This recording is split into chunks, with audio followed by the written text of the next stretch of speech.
নমস্কার, সবনাভিক নিউজ নেটওয়ার্কে স্বাগত। এবার থেকে আসাম, ত্রিপুরা, মিজোরাম, মেঘালয় সহ এই রাজ্যের চ্যাংরাবান্ধা ও ফুলবাড়ির স্থলবন্দর দিয়ে আর আমদানি করা যাবে না প্যাকেট জাতীয় পানীয়, কাঠের আসবাবপত্র সহ একাধিক সামগ্রী। বাংলাদেশ থেকে পণ্য আমদানির ক্ষেত্রে এখনো নির্দেশিকা জারি করল কেন্দ্র সরকার। পাশাপাশি সেই নির্দেশিকায় আরও বলা হয়েছে, তৈরি হওয়া যে কোনো বস্ত্র কিংবা কটন সেট, পেট্রাপোল সহ কোনো স্থলবন্দর দিয়ে ভারতে আর আমদানি করতে পারবে না বাংলাদেশ। জানিয়ে রাখি, এবার থেকে শুধুমাত্র কলকাতা ও মুম্বাই পোর্ট দিয়ে সেগুলি এদেশে রপ্তানি করতে পারবে বাংলাদেশ। কেন্দ্রীয় সরকারের এই নির্দেশিকায় সরাসরি প্রভাব পড়েছে পেট্রাপোল বন্দরে। সিঁদুরে মেঘ দেখছেন পেট্রাপোল বন্দরে এই আমদানির সঙ্গে যুক্ত শ্রমিক সহ ব্যবসায়ীরা। এ প্রসঙ্গে সাংবাদিকদের মুখোমুখি হয়ে কি বললেন পেট্রাপোল এক্সপোর্ট ইম্পোর্ট ওয়েলফেয়ার অ্যাসোসিয়েশনের সম্পাদক প্রদীপ কুমার দে, শুনব। গতকাল একটা নোটিফিকেশন জারি হচ্ছে সেন্ট্রাল গভর্নমেন্ট থেকে। নোটিফিকেশনে এটা মেনশন করা হচ্ছে যে বাংলাদেশ থেকে ইন্ডিয়াতে যে পণ্যগুলো আমদানি করা হয় বাই রোড, মানে স্থল বন্দরের ক্ষেত্রে কিছু প্রোডাক্টের উপরে রেস্ট্রিকশন করা হয়েছে। সেটা জুস যেগুলো আসে আমাদের, এবং তারপরে যেটা পটেটো চিপস, এই জাতীয় যে বেভারেজ আইটেমগুলো আছে এগুলো আছে।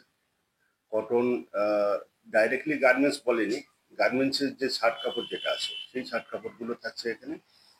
প্লাস্টিকের কিছু প্রোডাক্ট আছে এগুলো, যেটা মেনলি ওখান থেকে RFL বলে একটা কোম্পানি পাঠায় এখানে। তো আমাদের এখানে প্লাস্টিকের চেয়ার টেবিল থেকে শুরু করে এই জাতীয় প্রোডাক্টগুলো ওরা আসে ওখান থেকে, সেই প্রোডাক্টগুলো, এবং রেডিমেড ফার্নিচার যেটা আছে বাংলাদেশ থেকে।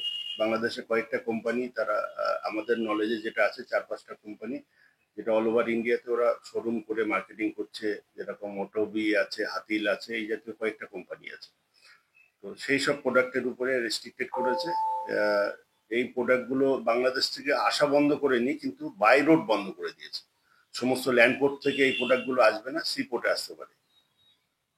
আর ভারত থেকে যাওয়ার না, ভারত থেকে যাওয়ার ব্যাপারে যেরকম যাচ্ছিল সেটা নর্মাল আছে, এর এখনো পর্যন্ত কোনো কিছু আসেনি, নর্মাল।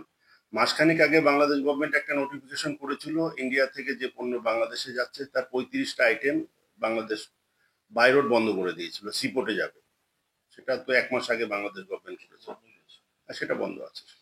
এই যে আমাদের সেভেন সিস্টার, এইখান থেকে যে বাংলাদেশ থেকে যে ডাইরেক্ট পণ্যগুলো আসতো ভারতের উপর থেকে বিভিন্ন রাজ্য বা নেপাল, সেটা কি বন্ধ আছে?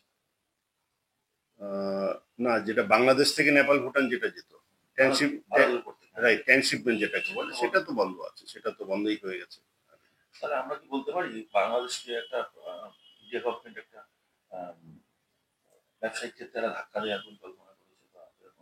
ডেফিনেটলি বাংলাদেশের তো ইন্ডিয়ার এত বড় মার্কেট, তো বাংলাদেশের থেকে এই প্রোডাক্টগুলো ইন্ডিয়ান মার্কেটে আসা মানে তো একটা হিউজ ব্যাপার ছিল এখানে। এবং ডেফিনেটলি বাংলাদেশ তো এই ব্যবসাটা হারাবে ইন্ডিয়ার কাছ থেকে। ইন্ডিয়াতে এই মাল না আসা মানে বাংলাদেশ তো ব্যবসা হারাবে। এই যে সিদ্ধান্ত, এরপরে পেট্রাপোলের ক্ষতি হতে পারে পেট্রাপোলের ব্যবসার ক্ষেত্রে? ক্ষতি বলতে গেলে ডেফিনেটলি ক্ষতি হবে।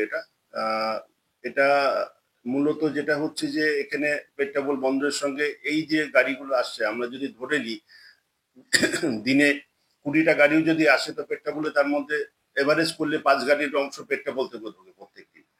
তো সেই গাড়িটার সংখ্যা যদি কমে যায়, তো এই কাজের সঙ্গে যারা যুক্ত আছে ডেফিনেটলি তাদের তো অসুবিধা হবে। উল্লেখ্য, পেট্রাপোল বন্দর দিয়ে দৈনিক যে পণ্য আমদানি হয় তার মধ্যে 40% বাংলাদেশ থেকে জামা কাপড় ও কটন জাতীয় সামগ্রী আসে।